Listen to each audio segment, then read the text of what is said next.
মুআজ্জাজ মুহতারাম,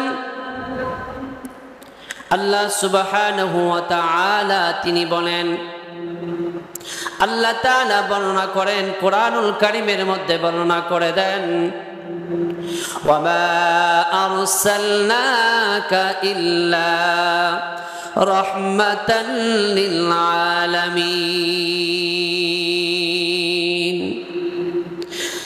আল্লাহ রাব্বুল আলামিন বলে দেন, ও জগতের মানুষ, আমি আল্লাহ রাব্বুল আলামিন তোমাদের জন্য আমার হাবিব, আমার নবীকে রহমত হিসাবে দুনিয়ার মধ্যে পাঠিয়েছি। আল্লাহ তাআলা দুনিয়ার মধ্যে আমার নবীকে রহমত হিসাবে আল্লাহ তাআলা পাঠাইলেন। আমার নবী কেমন রহমত, কেমন দয়ালু, আমার নবী কেমন রহমত নিয়ে দুনিয়ায় এসেছিলেন, দয়া নিয়ে দুনিয়ায় এসেছিলেন। নবী আমার বললেন, লা ইউমিনু আহাদুকুম হাত্তা আকুনা আহাব্বা ইলাইহি মিন ওয়ালাদিহি ওয়া ওয়ালিদিহি ওয়ান নাসি আজমাইন। নবী আমার বলেন, ততক্ষণ পর্যন্ত কোনো বান্দা বান্দি পরিপূর্ণভাবে ঈমানওয়ালা হতে পারবে না, যতক্ষণ পর্যন্ত না তিনি তার মা থেকে, তিনি তার বাবার থেকে, তিনি তার সন্তান থেকে, তিনি তার বিবির থেকে, এবং কি নিজের জান, নিজের প্রাণের চাইতে আমি রসুলকে অধিক পরিমাণে ভালোবাসতে না পারবে, ততক্ষণ পর্যন্ত কোনো ব্যক্তি মুমিন হতে পারবে না। মুসলমান হাজিরিন, আল্লাহ পাক রব্বুল আলামিন ওদিকে বললেন, আমার নবীকে আল্লাহ তাআলা দুনিয়ার জন্য, দুনিয়ার মানুষের জন্য, দুনিয়ার মাখলুকাতের জন্য আল্লাহ রব্বুল আলামিন, আল্লাহ সুবহানাহু ওয়া তাআলা রহমত স্বরূপ দুনিয়ায় পাঠালেন। আমার নবী দুনিয়ার জন্য রহমত হয়ে আমার নবী দুনিয়ায় আসলেন। নবী আলাইহিস সালাতু ওয়াস সালামের চতুর্থ হিজরিতে, পঞ্চম হিজরিতে নবীজি যখন জুমার খুতবা দিতেছিলেন, নবী আমার একটি গাছের সাথে ট্যাগ, খেজুর গাছের সাথে ট্যাগ লাগায় আমার নবী খুতবা দিতেন। ওই খেজুর গাছ, শুকনো খেজুর গাছের সাথে ট্যাগ লাগায় আমার নবী খুতবা দিতেন। যখন নবীজির মেম্বারের প্রয়োজন হয়ে গেল, নবী যখন মেম্বার, নবীর জন্য মেম্বার রেডি হয়ে গেল, আমার নবী যখন মেম্বারে আরোহণ করলেন, মেম্বারের উপর দাঁড়িয়ে গেলেন, এদিকে ওই যে শুকনো খেজুর একটা উটনির মতো করে, গর্ভবতী উটনি যেমন করে আওয়াজ দিতে থাকেন, ওই খেজুর গাছটাও তেমনি আওয়াজ দিতেছিলেন, কান্না করতেছিলেন। আমার নবীর মুহাব্বতের, আমার নবীর মায়ায় পড়ে শুকনো খেজুর গাছ কান্না করতে শুরু করে দিলেন। সরকারে দো আলম নবী কেমন রহমত, রহমতের নবী, রহমতের নবী, দয়ার নবী কেমন রহমত। নবী আমার মেম্বারের উপর থেকে নেমে গেলেন। নেমে যাওয়ার পরে আমার আপনার নবী ওই খেজুর গাছটা তার বুকের সাথে লাগালেন আর বললেন, ও গাছ যাও, আমি কথা দিলাম তোমাকে, আমি রসুল জান্নাতের মধ্যে তোমাকে নিয়ে যাব, জান্নাতের মধ্যে তুমি আবার জীবিত গাছ হয়ে যাবে। আর কিয়ামত পর্যন্ত আমার ওই গাছ থেকে আমার উম্মতরা জিন্দেগি ভর ওই গাছের খেজুর গুলা তারা খাইতে থাকবে। নবী আমার রহমতের নবী, ওয়ামা আরসালনাকা ইল্লা রাহমাতাল লিল আলামিন, রাহমাতাল লিল আলামিন। নবী খেজুর গাছের সাথেও রহমত দেখিয়েছেন, আমার নবী খেজুর গাছের সাথেও রহমত দেখিয়েছেন। তিনি গাছটা পর্যন্ত তিনি বুকের সাথে লাগিয়ে রেখেছেন।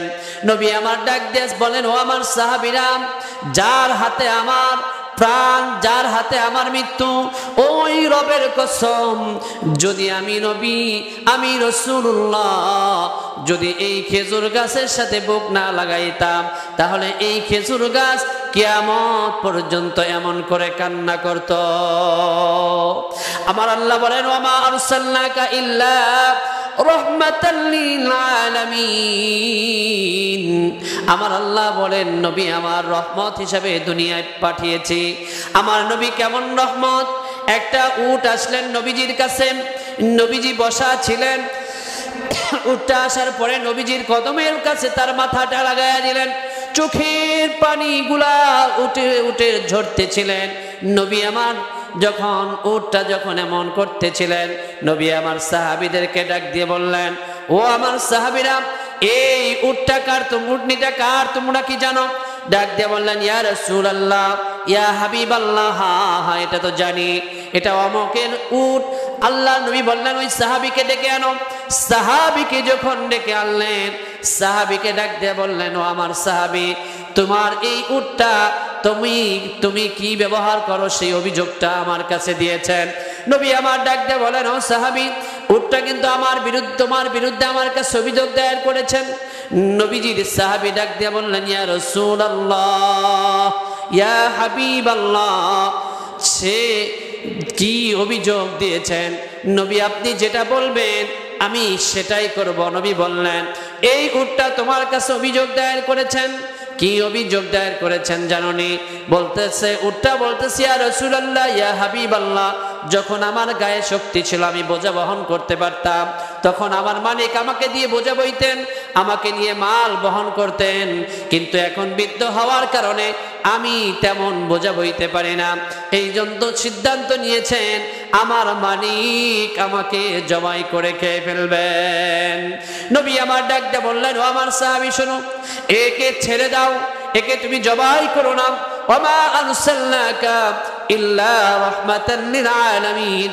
উট বুঝলেন নবী হলো আল্লাহ তাআলার প্রেরিত রহমত, কিন্তু আজকে আমরা উম্মত নবীকে চিনতে পারলাম না। গাছ একটা শুকনো খেজুর গাছ নবীকে চিনলেন, নবীকে বুঝলেন, নবীকে জানলেন, কিন্তু আমরা মানুষ উম্মত হইয়া আমরা কি করতে পারলাম না? রসুলকে চিনতে পারলাম না। গোলাম রসুল নাম রাখলেই কখনো রসুলের গোলাম হওয়া যায় না। গোলাম রব্বানি রাখলে আল্লাহর গোলাম হওয়া যায় না। আল্লাহর গোলাম হইতে গেলে রসুলের গোলাম হইতে গেলে, আল্লাহর গোলাম হইতে গেলে আল্লাহর প্রেরিত হুকুমগুলা মানা আমাদের জন্য আবশ্যক। রসুলের গোলাম হইতে গেলে নবীজির সুন্নাত গুলা মানা আমাদের জন্য আবশ্যক।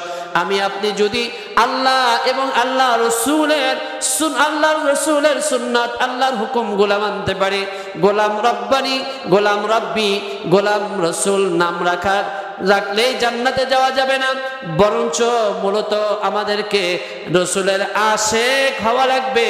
রসুলের আশেক হইয়া নবী আলাইহিস সালাতু ওয়াস সালামের সুন্নাতগুলা মানতে হবে। যদি নবীজির সুন্নাতগুলো আমরা মানতে পারি, তাহলে নবীজির সুন্নাত মানার কারণে আল্লাহর নবী সরকারে দো আলম নবী বলেন, তারাকতু ফীকুম আমরাইন লান তাদিল্লু মা তামাসসাকতুম বিহিমা কিতাবাল্লাহ ওয়া সুন্নাত রাসূলি। নবী আমার বলেন, তোমাদের জন্য দুইটা জিনিস রেখে গেলাম, এই দুইটা জিনিস যদি কোনো আমার উম্মত বান্দা বান্দি, যদি আল্লাহর বান্দা বান্দি ধরতে পারে, এই দুইটা জিনিসের উপরে চলতে পারে, তাহলে কখনো সে গোমরাহ হবে না। এক নাম্বার হলো কিতাব আল্লাহ, দুই নাম্বার হলো সুন্নাত রাসূলি। এক নাম্বার আল্লাহর কালাম, দুই নাম্বার রসুলের সুন্নাত। রসুল আমাদের জন্য সত্য, নবী আমাদের জন্য সত্য, যেমন সত্য রসুলের হাদিস সত্য। আমরা শুধু রসুলকে রসুল হিসেবে মানলেই হবে না, বরং রসুলকে মনে প্রাণে বিশ্বাস করে নবীজির তরিকা, নবীজির আদর্শ আমাদেরকে চলা লাগবে। যদি আমরা চলতে পারি, তাহলে আল্লাহ রসুল বলছেন ওই ব্যক্তি কখনো পথভ্রষ্ট হবে না, আল্লাহর জান্নাতে চলে যাবে। মুসলমান হাজিন, নবীজি আরো একটা হাদিস বলেন, যা কত আমাল ঈমান, বলে ওই ব্যক্তি ইমানের মজা পাবে, মান রাদিয়া বিল্লাহি রাব্বান, যে ব্যক্তি আল্লাহকে নিজের রব হিসেবে, ওয়াবিল ইসলামি দীনান, এবং দিনকে নিজের দিন হিসাবে, দিন ইসলামকে নিজের ধর্ম হিসাবে আমি মুহাম্মাদুর রাসূলুল্লাহ এবং মুহাম্মাদুর রাসূলুল্লাহ মুহাম্মদকে আমাদের রাসূল হিসাবে আমরা যদি মেনে নিতে পারি, তাহলে নবীজি বলেন ওই ব্যক্তি ঈমানের মজা পাবে। ঈমানের মজা কারা পেয়েছিলেন? সাহাবায়ে আজমাইন ঈমানের মজা পাওয়ার কারণে মক্কায় বাড়ি ঘর অট্টালিকা ছেড়ে শুধুমাত্র ঈমানের মজা পাওয়ার কারণে, আর নবী আলাইহিস সালাতু ওয়াস সালামকে নিজের নেতা, নিজের আদর্শ মানার কারণে মক্কা ছেড়ে মদিনায় চলে গেছেন, হিজরত করছেন। কোনো কিছুই তিনারা এটাকে মনে করেন নাই, এই ধন দৌলত অট্টালিকা এগুলা কিছুই মনে করেন নাই, বরঞ্চ তিনি তারা এই আল্লাহকে নিজের রব হিসাবে মানার কারণে আর দিন ইসলাম তাদের ধর্ম হিসেবে মানার কারণে এবং মুহাম্মদকে নিজেদের রসুল হিসেবে মানার কারণে আল্লাহ তাআলা এই তিনটা জিনিস তারা মনে প্রাণে বিশ্বাস করার কারণে তারা কি করছেন? মজা পাইছেন, ঈমানের মজা পাইছেন, স্বাদ পেয়েছেন। এই জন্য নিজের বিবি বাচ্চা আত্মীয় স্বজন ছেড়ে তারা মক্কা থেকে হিজরত করে মদিনায় চলে গেছেন। আজকেও যদি আমরা কি করতে পারি, এরকম আমরা এই তিনটা জিনিসকে আমাদের মনে প্রাণে বিশ্বাস করে তার কাজগুলা বাস্তবায়ন করতে পারি, তাহলে আজকেও আমরা ঈমানের মজা পাবো, আমরা ইবাদতের মজা পাবো। আল্লাহ তাআলা আমাদেরকে তৌফিক দান করুন যাতে করে আমরা এই তিনটা জিনিস, আল্লাহকে নিজের রব হিসাবে, দিন ইসলামকে নিজের ধর্ম হিসাবে এবং মুহাম্মদুর রাসূলুল্লাহকে নিজের রাসূল হিসাবে মেনে তাদের নবী আলাইহিস সালামের আদর্শ অনুযায়ী আমরা যেন জীবন যাপন করতে পারি। আল্লাহ তাআলা তৌফিক দান করুন। আমা তৌফিক ইল্লা বিল্লাহ ওয়া আখির দাওয়ানা আনিল হামদুলিল্লাহি রাব্বিল আলামিন।